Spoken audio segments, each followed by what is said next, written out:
আসসালামু আলাইকুম। আমি কোম্পানির কাজে কীভাবে ফাঁকি দিই সেটা দেখানোর জন্য আজকের ভিডিওটা আমার বানানো। আসলে ফাঁকি বলতে পারেন না, এটা আমি স্ক্রিপ্টের মাধ্যমে করাই।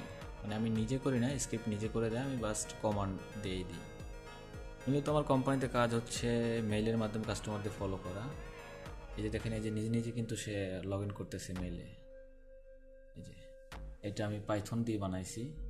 এখানে আমার কাস্টমার শো করবে, এই যে শো করছে। সিমালকমকে ফলো করতে চাচ্ছি কিনা আমি কিছুক্ষণ আগেই করছি, তো আমি এটা স্কিপ করে দিই। নাম্বার 2,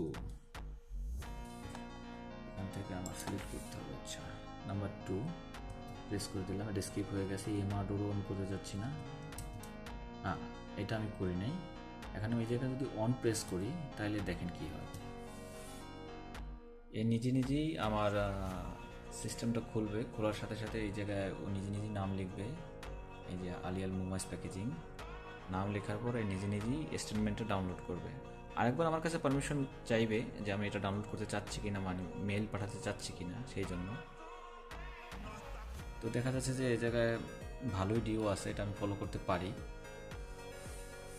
তো আমি এই জায়গায় অন দিলাম যে হ্যাঁ আমি চাচ্ছি এটা স্টেটমেন্টটা ডাউনলোড করে। এই জায়গায় লাস্টেও দুটো অপশন দিই, স্কিপ করতে চাচ্ছি আর ডাউনলোড করতে চাচ্ছি। মানে স্টেটমেন্ট দেখে যদি আমি সিদ্ধান্ত নিই যে না এটা মেল করা উচিত, তখন আমি এটা অন প্রেস করে দিলাম। এর সাথে সাথে এই স্টেটমেন্টটা ডাউনলোড করবে, তারপর আপনার পেন্ডিং ইনভয়েস ডাউনলোড করবে এবং নিজে নিজেই মেল পাঠিয়ে দেবে। এই যে দেখেন, আমি এটা কিন্তু হাত দিয়ে কোনো প্রেস করতেছি না কিবোর্ডে। কিবোর্ড কিন্তু আমার ওই জায়গায় রাখা, মাউস এই জায়গায় রাখা, আমি কিন্তু কোনো কিছু প্রেস করতেছি না।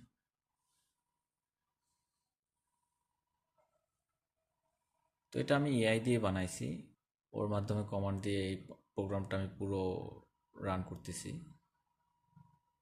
এখানে কিন্তু আমাকে কনফার্মেশনও দিচ্ছে যে আমি অল পেন্ডিং ইনভয়েস খুঁজে পেয়েছি, ওই বাটন খুঁজে পেয়েছি, ডাউনলোড করা শেষ, পিডিএফ করা শেষ, রিনেম করছি। এই যে দেখেন, এই যে আসল মেইন কাহিনী হচ্ছে যে মেইলটা।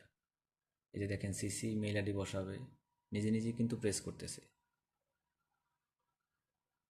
নিজে নিজে কিন্তু বডি লিখবে, সাবজেক্ট লিখবে। তারপর ওই যে চারটা ডাউনলোড করছে, চারটা এই জায়গা আবার আপনার অ্যাটাচও করে দেবে।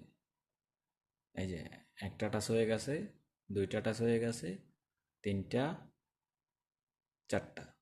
নিজে নিজে সেন্ড বাটন করবে, ওই যে কর্নারে সেন্ড বাটন, ওইটা নিজে নিজে প্রেস করে পাঠিয়ে দেবে। শেষ। এখানে ওটা চাচ্ছি ফলো করতে চাচ্ছি কি না সেটাও আমার জিজ্ঞেস করতে, আমি অন প্রেস করলে এটা ফলো হয়ে যাবে, টু প্রেস করলে স্কিপ হয়ে যাবে। এরকম রিপিটেড কাজ আপনারা পাইথন দিয়ে করতে পারেন স্ক্রিপ্ট বানাইয়া, যে কোনো কাজের জন্য। আমি তো শুধু মেলের জন্য বানাই।